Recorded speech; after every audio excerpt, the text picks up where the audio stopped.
जत जिल्हा सांगली येथील रिपाईचे पश्चिम महाराष्ट्राचे कार्याध्यक्ष माननीय संजय कांबळे यांचा प्रदेशाध्यक्ष राजाभाऊ सरवदे यांनी केला सत्कार।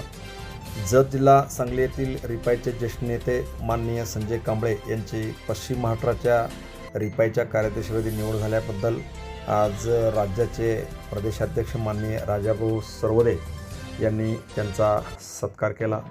यावेळी त्यांच्या समवेत पश्चिम महाराष्ट्राचे सरचिटणीस जितेंद्र बनसोडे, रवी गायकवाड, तालुकाध्यक्ष संजय कांबळे पाटील तसेच दरिकांत उर्फ भैया कांबळे यांच्यासह रिपाईचे अनेक पदाधिकारी मोठ्या संख्येने यावेळी खास करून उपस्थित होते। डॉक्टर बाबासाहेब आंबेडकर यांच्या पुतळ्याचे दर्शन घेतल्यानंतर त्यांचा हा जंगी सत्कार करण्यात आला। यानंतर बोलताना माननीय संजय कांबळे म्हणाले, पश्चिम महाराष्ट्रामध्ये रिपाईची ताकद मोठ्या प्रमाणात वाढवून येणाऱ्या सर्व निवडणुकीमध्ये रिपाईची ताकद आपण दाखवून देऊ अशी ग्वाही या सत्कारानंतर त्यांनी दिली। Press the bell icon on the YouTube app and never miss another update.